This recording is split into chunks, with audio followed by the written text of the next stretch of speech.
the deals are down here. The cash flow is down here. I think of any major city in Ontario, I think we're the only ones you can actually cash flow on a condo right now. And Windsor's about to go through generational change. You guys have seen the new international bridge and the $2 billion mega hospital and the $6 billion battery plant. I mean, the announcements are insane. The amount of electricity that Windsor Essex needs over the next 4 years is doubling. The demand for electricity with all the announcements and all the economic activity and all the growth is literally doubling the demand for electricity in Windsor Essex. Wow. That's how this is not economic growth. This is generational change. So there are huge advantages for investors coming down here above and beyond any other city.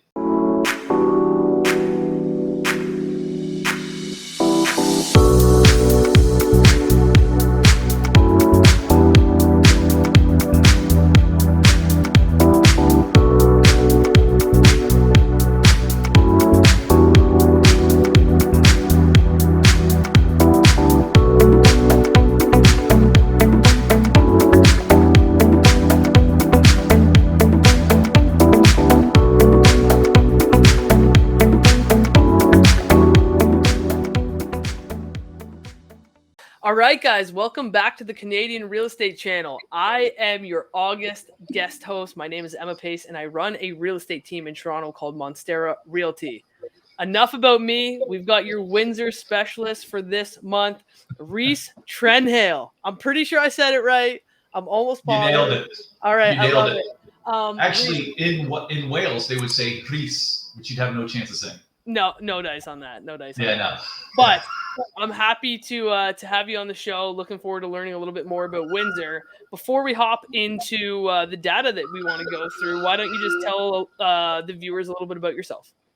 Yeah, I'm Rhys Trenhaile. If you can hear the noise in the background, I'm the proud father of an 18-month-old baby boy that was having problems yesterday, so I'm working from home today. So this is the home shoot. Looks good. I've been selling real estate for 20 years. I was interested right from the beginning because I started buying income properties while I was still a student at the University of Windsor 25 years ago now. And so I came out of the university owning a few properties. I did my first BRRRR strategy before I knew what BRRRR strategy. I don't even think the acronym existed back then, but I started fixing up properties and increasing equity that way, and it went really well. And then I met this guy called the Global Meltdown and learned a lot very quickly. Global Meltdown. And then from there, really built stuff up. And now I delve into private equity. I'll joint venture with real estate income trusts. Okay. But I think by far my proudest thing is the fact that I've got a team of 7 real estate agents down here in Windsor. Every single one of them has a specific investment niche.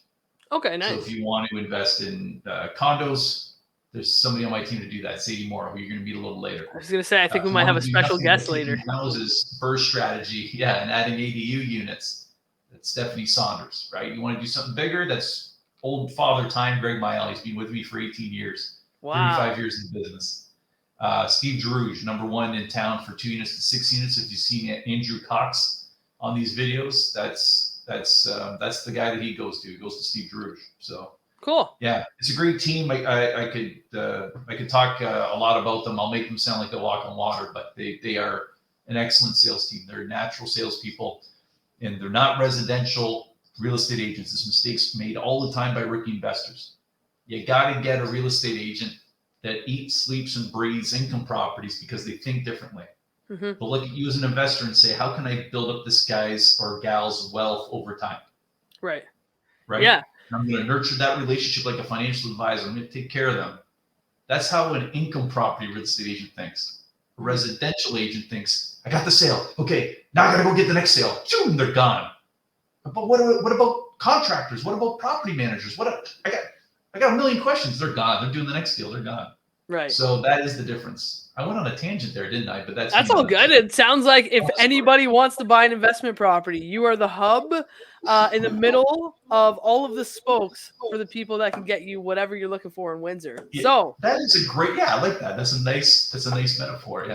Yeah. Awesome. Well, should we hop into the stats? Because I'm excited to see what you got for us. Let's do it. Well, I don't know if the stats are that exciting, but What you'll see here is at the top, it says Windsor Essex County Association of Realtors. I'm pulling this right from the Windsor Real Estate website. So these are the formal stats coming right from the Windsor Essex Real Estate Board. Okay. Again, this is to a benefit to the investors. There is a lot more market activity compared to last year, right? 30% more July over July. And what that means in simple terms is you've got more stuff to buy. And as long as the buyers haven't increased, which they haven't, they've obviously decreased recently because of the market corrections, it means you have greater negotiation power. It means you should be able to get a better deal. And bear in mind, rents are still going up, right? That's the fuel, baby. That's what income property people need. Right. So, and so just for the viewers, this is available listings, not trades. Or are these total trades? Yeah, no, this is just available listings. Okay. Yeah, and I'm using the available listings to show you have more opportunity. There's more choice. For sure. And there's fewer buyers per. If the buyers were exactly the same, month over month, you now have 30% more to buy. You've got a 30% dilution of the buyers per listing. I like it. Right. If you add that to the lull that we're in right now, and that's not going to last.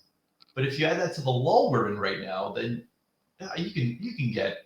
This is the first time in years we've been able to do offers that are conditional on financing, conditional on home inspection, where we're not competing. It's fantastic. We're getting deals again. Like, we were really worried going back to like February, March.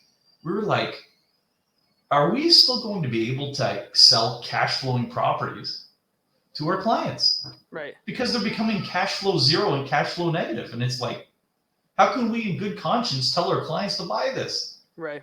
And then, so thankfully, there was this massive market correction from about April 1st to present.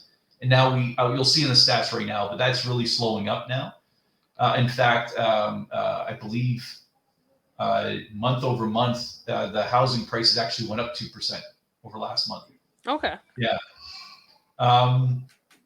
So again, this is just a different way of expressing market activity, but it's the same narrative. I'm going to skip over this. This is crucial right here. This is the lull, man. Sales are down 41% July over July.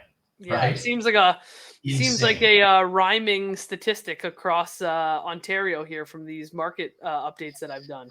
So yeah, we've identified three major sort of demographic reasons for this, right? One, and this won't apply to the GTA where you are, Emma, but it applies to everybody else that is sort of had GTA money dumped into its cities. Sure. With the increase in the interest rate, you've pretty much eliminated what I call the sort of the amateur or fly-by-night investor that has never invested before, hasn't really studied the books, isn't really passionate about it, but they refinance their house for 2% because that's what their Uncle Larry did.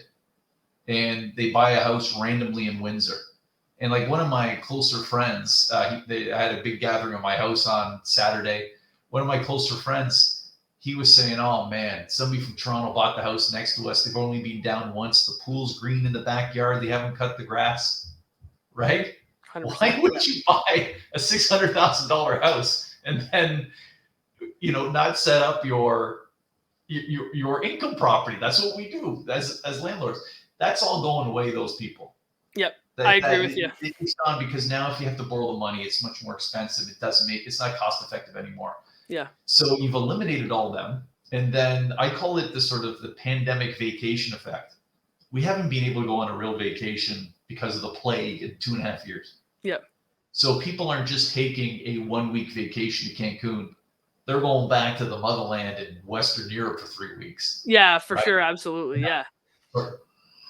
No, I agree with you. I think that I've actually thought about these two scenarios as well. So I'm curious to see the third one that you've packaged together there. But I agree with you. It's like we've been craving these vacations. We've been locked and trapped in our houses for so long that real estate is maybe not the number one priority. And it was number one kind of top of mind thing for the longest period of time when you're in your house and you're trapped in the one piece of real estate that you have. And you're thinking about how can I get out and get something else? And two, yeah, money was cheap. It was easy to come by. Everybody was an investor because the market was going up and they had some equity. And that well has kind of dried up for a lot of people. And so I think the true investors are out now. And the investors who were made investors by I don't want to say luck of the market, but by the run of the market, are maybe not as prevalent as they were previously. There's no doubt they've abated massively. And you're right. So it's funny, you're seeing that up in the GTA as well. We've had a lot of our veteran clients that haven't bought anything in 2 years. They're coming back out of the woodwork and they're saying, hey, looks like there's some deals again. Yeah. Right. So we've been lucky in that respect where our sort of veteran investors are now coming back into the market now that it's not a silly market anymore. Yeah, for sure. But yes, speaking of the vacations, yeah, I mean, friend of the show, Andrew Cox, he's been out west for a month. Steve Druge on my team, he's just finishing up 22 days in Italy. Yep. Greg Mayel, our large ICI investor agent, he did 22 days out in he did a whole thing up the Great Lakes and through into Quebec. Cool. Yeah, Reed Renault, our chief operating officer for the team, he was down in Florida for 16 days. I mean, if you multiply that by your investor base and people that are buying homes and stuff, they're not around. Yeah. Your third demographic is basically, have you ever heard the saying, be fearless when they are fearful, be fearful when they are fearless? Yep. Right. For sure. We had a lot of people that were fearless for a long time. Just buyers, not buying income properties, just buyers, buying their homes and stuff. We had a lot of people that were fearless there for the last year, right? And all of a sudden, boom, right? There's war, there's inflation, there's interest rates going up. In other words, there's all this tumult, right? There's all this shaking going on. And it's not a rational response. It's an emotional response. It's fear. Yeah, it's absolutely. Well, what's going on right now? I'm just going to wait. I'm not going to do anything right now. Yep. Let's see where the market kind of flattens out, honey, and then we'll jump, right?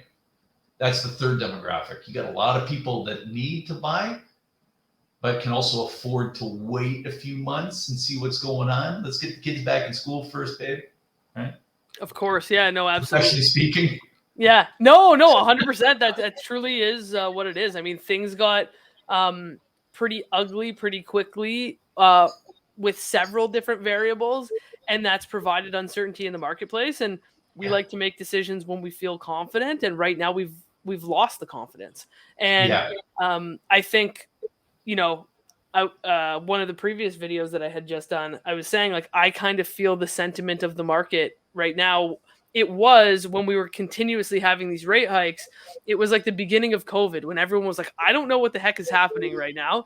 Let's just not go anywhere, blah, blah, blah. And then over a certain period of time, you become more accustomed to the situation. And you're like, okay, we got to live our lives anyways. And I feel like we're starting to transition into that.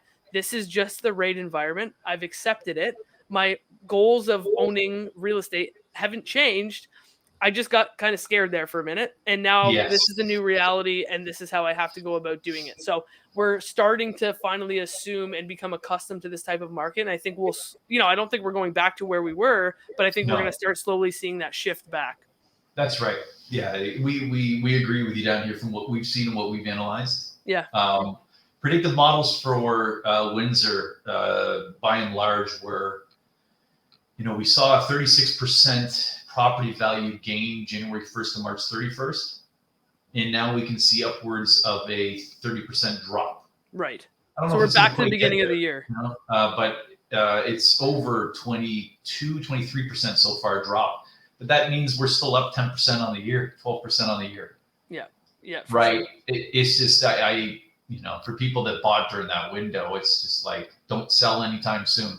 You got to wait for the market to catch up. But and I say this every time I'm on the show, the macro factor you got to remember, because everybody wants to talk about, inflation or war or that's all secondary, man. Supply and demand. And the reality is that we don't have enough housing for rent or for sale. There's not enough, and there's not going to be enough anytime soon. You're about to start bringing 400,000 immigrants into Canada a year because you have to. We're short over 1 million jobs. Yeah. Right. Where's everybody going to go? Like, I'm also a developer. I've been waiting over 2 years down here in Windsor for 4 building permits. I'm about to start getting the first 3. It's been Yeah, 2 years and a month. we're gonna face some real And I pain heard from Toronto it's over 3 years. Yeah, well, we're gonna face some real pain because a lot of these projects in Toronto end up getting canceled because of this interest rate hike.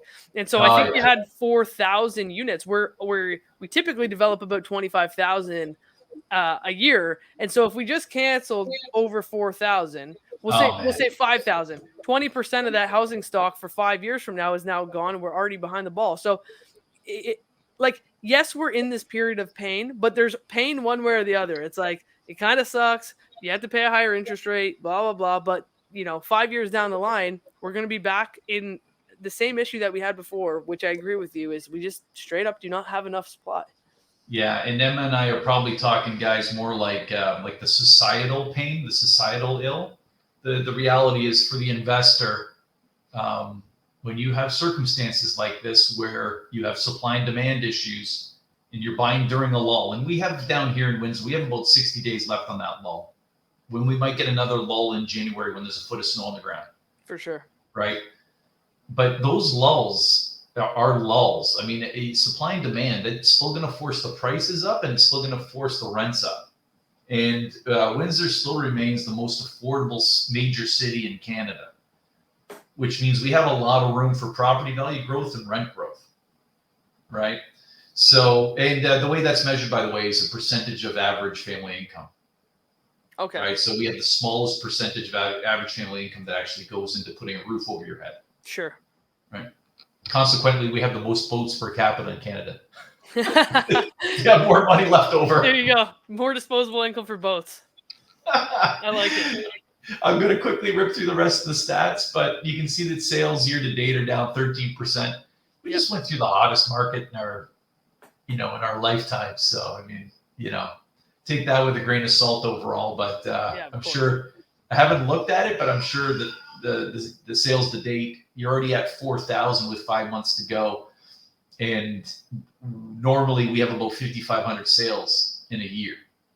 So 1,500 sales with like 40% of the year to go. Yeah. You're still looking pretty good. Yeah. And that's okay. I like normal markets. I like balanced markets. Me too. Me too. Yeah, so what? You're not going to miss being one of 25 real estate agents on a. No, I don't. Everybody says when the market's running up, it's great to be a real estate agent. You're like, when the best time is when the market's balanced and you can actually negotiate for people. If you're a top real estate agent, you want a balanced market. Yeah, 100%. Yeah, absolutely.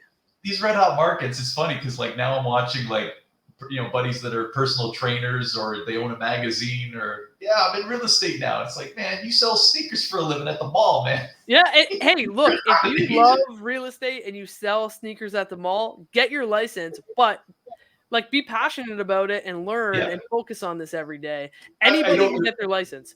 But I will say, if you're an employee selling sneakers, get your real estate license. You're a salesman. I'm talking about the owner, right?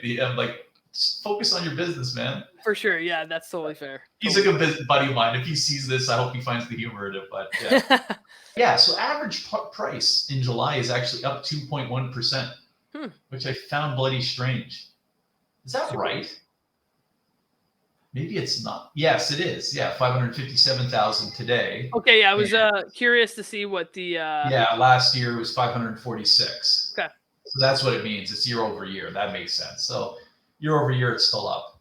But so you came down a little bit, but it's not too much of a drastic drop from you guys. I mean, well, we came down, Emma, from. Oh, you're there. Okay, so we were looking at the numbers backwards then. Oh, yeah. 723. I'll do the math really quickly. 723 over 557. That's 29% drop. So no, 23% drop so far. I said 22 earlier. 23% drop so far. And you could expect another 7%. Yeah. But you got to remember, it's from a stupid high that shouldn't even exist. Right. Where the prices went up 36% in January through March. It was nuts. Yeah, for sure. So I think that's about it. It gives you the gist, is that we are adjusting much like a lot of other cities in Ontario.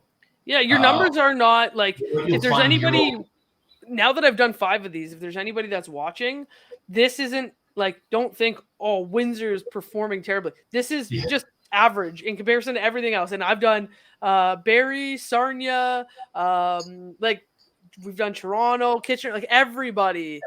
Hamilton, everybody's kind of in the same boat. So don't think that you're over or underperforming. Everyone's kind of doing the same thing. And quite frankly, thank God. It was getting so insane. You know, and I'll get into that in a second. Actually, I can probably switch to it right now. Yeah, so you can see I'll just quickly, you can see in Windsor where most of the sales are, right? We're mostly 550 grand, sorry, 420 grand to 700 grand. That's where most of our sales are. Yeah, so basically you kind of tell that we're a middle class dominated society. The bulk of your volume happens between 300K and 900K is basically like the bulk of everything.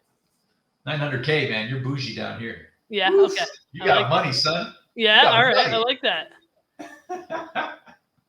We got lots of those Toronto people that can come down there and buy those 900K properties. You know, you always know the Toronto people down here in Windsor. They're going down Main Street like this.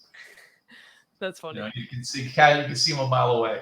Hey, man, there's millions of people in Toronto. You're only seeing a small portion. We got a great city full of eclectic people of all everything. You know what? I love Toronto, and I'm very glad that they're starting to understand what a great city it is down in Windsor. Because when I started this business, it was comical how confused they were that RoboCop and the Four Horsemen of the Apocalypse weren't going down Main Street. Yeah. No, this isn't Detroit, man. This is Windsor. We have 4 of the 10 safest communities in Canada down here. Like, we're in good shape. We're all right. We have the longest summers of anywhere in Canada. We have 6 more weeks of summer down here than Toronto. Oh, wow. I did not know that. Yeah. Cool. Yeah, and then you've got all the amenities of Detroit. And Detroit is like a phoenix that's risen from the ashes. So the livability down here is, you know, and the affordability. You know, you have the time and the money to go have fun. Well, the extra 6 weeks there is a sadist, and you go to watch your Detroit Lions lose like I do all the time. Yeah. There you go. That's all right. Yeah. At least you can afford the beers if they lose, right? Yeah. Yes, you can. Yeah. We got like that. We got a lot of good craft beers down here now too. It's great. Anyway, the beer video that Emma and I are going to do, that's tomorrow. I like that one. Yeah. I just want to quickly go through an article. I'm not going to go into great detail, but this is the horrible part of the housing crisis, right? Is that the housing shortage is creating a host of issues beyond just affordability, right? You're talking about people that are worried about being homeless. You know, you're talking about people that are now having to choose between their pharmaceutical costs and their rent, you know, in greater numbers. And I will say this as an investor myself, and to all the investors watching, if you have a property where you can build an extra additional dwelling unit, you gosh darn go ahead and do that, right? You go and do that because you're not just making an extra profit. You're not just increasing the equity on your property. You're doing a societal good. That's one less person who's going to be on the street. Yeah. Not because you're renting directly to them, because you now have an extra space for somebody to occupy, and that goes up the chain. That's one less person who's on the street. That's one less person in the car, right? So I just wanted to bring that up. I'll talk about it a little bit more next video that I do with the gang when I bring Stephanie on to talk about creating additional dwelling units and how profitable that is right now. But yeah, guys, really start thinking about how you can make a profit as an investor while solving a societal problem. That is the most powerful way to make a profit in real estate, man. Yeah, and this seems to be, again, not an exclusive issue to Windsor. This is something that we're seeing in several different markets. It's a constant topic of discussion for any municipality when it comes to, the accessory dwelling units. Are we going to lighten up on, certain requirements and bylaws and, zoning requirements and all this kind of stuff? Because we got to figure out a way to be able to find some more housing for people. Because we're running at not only from a sales perspective, from a rental perspective, we're falling short significantly. Hey, look, capitalist pigs like us have a role to play. we can build those additional dwelling units like crazy, and we really don't, we just buy the next place. And it's like, guys, like, there's serious issues for your neighbors right now. Yeah. Build it and they will come. Yeah. And so will the extra profits. Yeah. It's a win-win. I like just it. do it. I mean, I hate seeing stuff like this, right? Like, we're going to see entire families homeless. We're putting them in hotel rooms, and how costly and how much of a disruption to a children's education is that? Yeah, for sure. And that just beats me up. I hate it. So just keep that in mind, guys. I don't want to be a Debbie Downer on the video, but we do have a role to play as investors right now, right? Yeah, no, absolutely. The other thing about this too, I don't have this because obviously it was on the radio, but CBC Radio actually was talking about all the international students that are now coming back to school at the University of Windsor and St. Clair College. Those two academic institutions have been very successful bringing in international students to the tune of 16,600 of them. Huge number. Huge. Yeah, massive. I remember going to the University of Windsor when there was less than 14,000 full-time students. Wow. Now there's an additional 16,000 coming over, predominantly from Southern Asia, like India, Pakistan, etc. And I was listening to them on the radio, and there was one woman who was doing her 4th year for her PhD, and she was getting interviewed from her home in India. She had to leave in 2 days for Windsor, and she still didn't have a place to live. And they did like a half dozen of them quickly. They don't have anywhere to live. Wow. It's like, where are they going, right? And where they typically go traditionally is into, housing around the University of Windsor. Great. But they also go into condos heavily, right? Especially the more professional students. I mentioned the woman doing her 4th year with her PhD, but law students, medical students, dental students. And bear in mind, we're right on the border with Detroit. So you'll have a lot of those professional students doing pharmacy at Wayne State, or they're doing law at the University of Detroit Mercy, or they're doing dentistry at University of Detroit Mercy. They want to live in a condo downtown Windsor.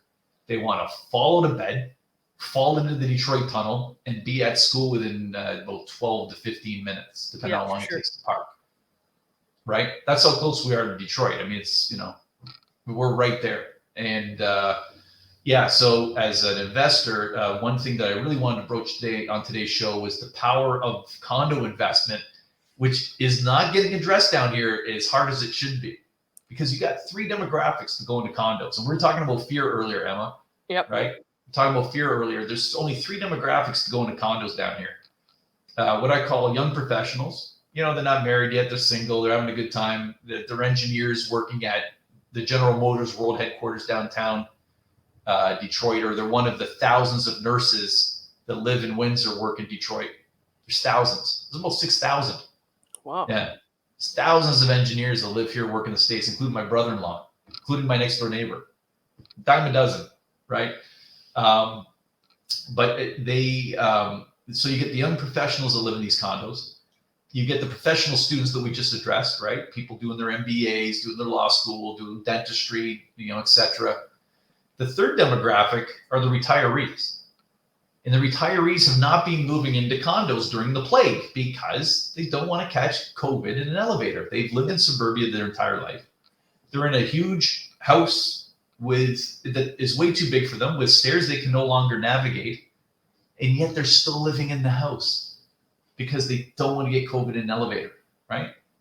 That's going to be going away really soon. And all those retirees are going to be wanting to move into condos. And starting basically now, this is August 25th as we record this, starting now, you have 16,000 foreign University and St. Clair College students coming back to school, and they have nowhere to live. And they typically want to be in condos. Yeah. So why aren't you buying the condos down here? Oh, you know what? We should get Sadie on. Let's bring Sadie on. It's a good segue. We have the condo specialist of Windsor. I'm so sorry, Sadie. I start getting carried away. I'm used to it. No, I never get carried away. I don't know what she's talking about. That's funny. Yeah, well, welcome to the show. Sadie is the condo specialist on the Vanguard team, right? Is it a team or is it an individual brokerage? Yeah, it's a team. Vanguard team. Yeah, we're at a boutique brokerage called Manor Realty. Okay. Yeah, Cool. down here in Windsor, it's not really heavily franchise based. You got Remax, Roll the Page, and then there's a bunch of secondary ones. But some of the non-franchise houses are very large down here. Okay. Yeah. Nice. Yeah. Well, Sadie, why don't you tell us a little bit about condo investing? So we talked a little bit about the demographics of people that you'll likely get as a tenant profile, right? Let's talk a little bit about let's talk about some numbers. Let's talk about some locations. Yeah. So just to go off of what Rhys was explaining, being downtown, there's about 6 to 7 main condo buildings downtown in the city. That's super close to the border, super close to university, Clare College, and a lot of investors do come from out of town in the city. A lot of the demographic for tenants are those young professionals, students going to law school. A ton of those clients who come down here for 4 years, build that equity in the condo, and then resell it, or they're here renting for a few years and then buy down here. They get so comfortable in the city downtown, being the border, all the job opportunities once the border opens up again, obviously, having more accessibility. But yeah, there's a main hub of the resale condos downtown that I work in. There's other condos as well throughout this new builds, but again, prices vary drastically compared to London. So what would we be looking at if I'm a entry level? Let's say I'm a new investor, right? Yes. I'm a new investor and I'm looking for. I want to dip my toes in the water, but I'm not doing a burr. I'm just like, I need to find this condo. I got a little bit of cash. Let's put it down. Find me a tenant. Make it easy. What can I get into the market for? Yeah, I do a lot of young first-time investors who do gravitate towards condos, especially the resale condos downtown. So if you were to dip your toe in the water and just get a feel of investment, condos are your easiest, low maintenance type of investment you can possibly do. I have clients I don't even think I've ever even seen their unit, who I've sold to, rented out to, and they have owned them for many years because it's such a low maintaining investment. So if we were to come down here and invest, there are 2 main buildings downtown that I always recommend to investors and for myself. I'm always looking. And those 2 buildings, their price ranges are still so affordable compared to the new builds in the city and anywhere in Ontario. But yeah, so if you were going to come down here and invest, I would definitely recommend these 2 main buildings. They're 150 Park Place, Victoria Park Place. Rhys is very familiar with that building. He's lived there for many years. I used to live in there. Yeah. I sold his 2 units in there as well to investors, just because what you're getting for cost and for rent, it's a perfect start to a perfect for your starting your investment portfolio. It's a great start. Yeah. Really quickly, the safest category of tenants are the ones that rent condos as far as safety of investment. Mm-hmm. It's also safe investment because you don't have to worry about your roof going or your HVAC going, etc. It's all kind of built into the condo fees. Yeah. So it's predictable. So you know what your cash flow is going to be every month. So ideal for starters.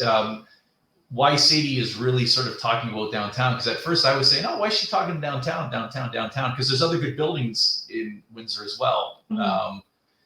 But why she's saying downtown is you have the greatest prospect of property appreciation over the next 5 to 10 years because of all these major announcements that have already been announced downtown. I happen to be one of the 6 players downtown. I joint ventured with a real estate income trust out of Etobicoke, and we're creating 200 plus beds in the downtown core. But there's 5 other groups doing similar things, and you're going to start seeing announcements of new builds very soon. And it's going to transform the downtown core over the next 5 to 10 years. So if you already own condos downtown, it's a nice blue chip investment. We call them popcorn, right, Sadie? Because when you're in the movie theater and you're popping popcorn in your mouth and you're not even thinking about it, Mm-hmm. that's kind of like condo investment with us. Like You just buy it and you kind of forget about it. And then 10 months after a lease start, you email them and say, hey, you staying? Yeah. 100%. You either are or they're not. Yeah, it's easy. Not going, I shouldn't say, you still got to be on top of it a little bit, but not that much. It's not it's the easiest form of real estate investment for sure. And it's a good time to do it because of the reasons we've already discussed. It doesn't have the same pressure on supply and demand as residential housing does. It will, but it doesn't quite yet. Yeah. Yeah, no, I agree with you guys. I'm obviously, very bullish on condos. I've sold many, many, many condos in my day. I have invested in all sorts of different types of properties, and I can confidently say my condos have been my easiest, most stress-free of my entire portfolio. So I'm I'm very bullish on the condo investment side of things. It might not be as lucrative or as juicy as some other opportunities, but if you're somebody who's like, hey, I've got 2 young kids, I have a stable job, I got some, I need a couple $100 extra, and I don't want to deal with anything. Yeah. Condos. We call it parking money. Yeah. Yeah. It really is. What we tend to do is when we get professionals, like that lawyer or that doctor or that accountant that's already working like 70, 80 hours a week, and they cannot afford to be up at night thinking about that horrible tenant they got in their triplex. Yeah. They just can't afford, like a surgeon. You can't be up all night worrying about that guy and you got to operate on somebody next day. You can't. Yeah. So we always tell them, if they're new investors, start small with condos. They're easy, build up some condos, and then we'll leapfrog over the 2-unit to 6-unit. Get you right into the bigger commercial plazas, the industrial rentals, and the apartment buildings, because now we can get a top property manager that's going to manage that for you. And you might say, well, why don't you just get a property manager to manage 2 to 6 units? And yeah, you do. But that property manager, when they wake up in the morning, what's the first property they're thinking of? They're thinking of that triplex in their portfolio, or are they thinking of the 30-unit building? Yeah. Oh, yeah, for sure. A tale that I know all too well myself. Yeah. Yeah. So if you are that sort of professional that Emma and I are describing, like Sadie right now is selling a condo to a lawyer. Yeah, it actually confirmed today. So he's fun. Say that again? I don't know. It's confirmed today in multiples. I won. So. I find a note on video, I'm getting paid? There you go. This is awesome. Yeah, so you said a lawyer from Toronto, son going to the university for 4 years for law. Yeah. Downtown, right on Riverside Drive. Very simple, easy, low maintenance. It gives that opportunity for the son to rent out that second room as well to another in the in the program and offset that monthly cost, and then just pay down your mortgage and build that equity. It's so simple, but yet in the backgrounds it's so juicy. I guess it's just such an easy build up to something that's big. Like myself, I've had a 2-bedroom condo, and I had a young woman in there, and I sometimes my fiance like, I forgot we even had a tenant. I'm like, I know. Yeah. It's just so easy. And they are really like that. Yeah. My last note on that is basically, for anybody that is watching this that hasn't invested yet, because I mean, when I started in real estate sales 20 years ago, and I said, like, I'm the income property guy, I was shocked how many people from Toronto I was dealing with. I literally was like, man, they are brave. They're coming 400 kilometers to a city they don't know, and they're investing. I was like, I don't know if I can do that myself, right?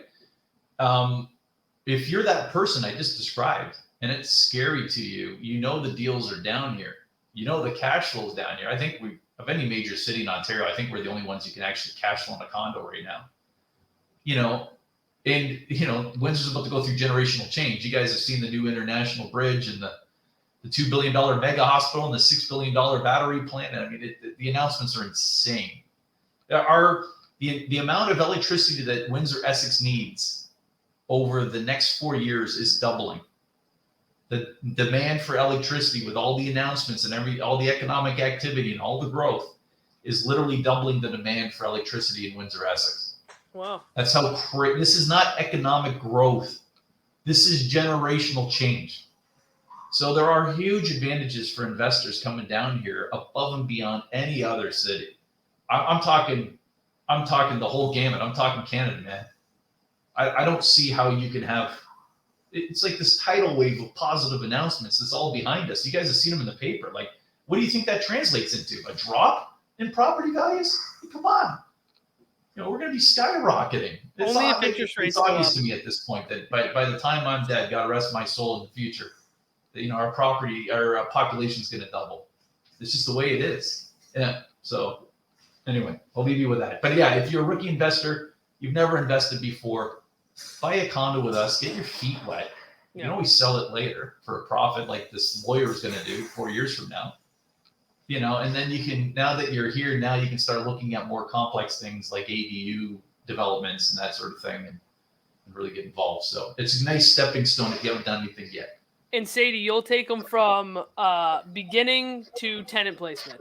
Yes. So one thing that I offer, which I, with condos, because getting a tenant, so from the beginning, if I sell to our investor, whoever it is, and they're for a tenant, I always like to offer them to, find a young professional, because a lot of times they actually reach out to myself. I've had other students let students know that this person has helped them. So we have a small little database of renters as well. So I'd like to offer that to my clients as kind of like a bonus, because they've already built a professional relationship with me in condo, and then I can rent out the unit for them, get them set up, kind of educate them on the do's and don'ts and what tenants to, that's going to come through, and how to fill out a lease, and go through all that with them, because as an investor myself, and going through it so many times, it's, we want to educate and be there for our clients and kind of gear them in the right direction, so when they are ready for the bigger steps, they kind of already know the background of how everything works, which I think is very, important. But yes, no, absolutely. Setting them up for success at the end of the day. Yeah. So before we wrap up here, are there any kind of final thoughts that, well, Rhys, I'll let you go first, because. My only final thought is just pointing out that everybody with a niche on our team also invests in that niche as a landlord. And it's interesting to me how some people see that as a negative, like you're competing with them. It's like, no, you're not competing with them at all. Your agent just doesn't know how to sell you that condo. Sadie owns condos. Sadie rents out condos, right? So she understands, and everybody on the team understands their niche from both the investment side as a fiduciary to you to help you get the job done, but also the nuances of being a landlord. And then you're also taking advantage of our extended power team of local real estate lawyers, local mortgage brokers and financiers. And you might say, well, my mortgage broker in Toronto walks on water, but they don't know Windsor, and they don't know Windsor rules. Yep. And if I had a dime every time a deal died because your mortgage broker in Toronto that walks on water, you try to do a deal down here, it's like, don't. Yeah. I've seen that many times on my side as well. My mortgage broker is in Vancouver, and it's like, okay. Oh boy. Yeah, how are they going to do a deal in Toronto? It's like, come on, man. Yeah, so we'll help you establish your local team that have allowed us to start creating generational wealth as well. You're going to use the same people we use. Yep. And we always give choice. There's 2 lawyers, there's 2 mortgage brokers, etc. We don't want to sort of steer you to. And we don't take kickbacks from these guys. It's about building out your power team so that you can profit on a regular basis through real estate investment. Yeah, and we've been doing it for 20 years now.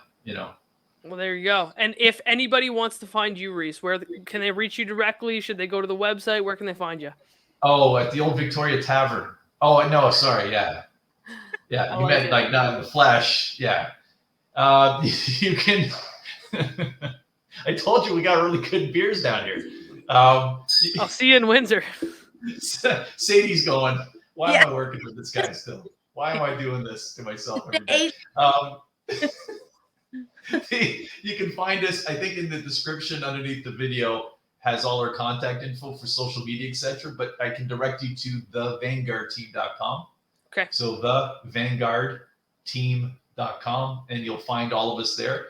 You can reach us at 519-250-8800. But that's the best way to get a hold of us. And yeah, we look forward to working with a couple more people that watch the video, and we'll do our best to make sure you're profitable over time. Awesome. And Sadie, where can they find you if they want to reach out to you specifically? Same as well. It's just my first name in front of the Vanguard team. So Sadie, vanguardteam.com. And you can reach me at the 519-250-8800 as well. Cool. Well, I appreciate it, guys. You dropped some Windsor knowledge bombs on us today. So thank you for your time. And as always, if you guys found value in this video, please give it a like and give the channel a subscribe. And we will see you guys in the next one. Thanks, Emma.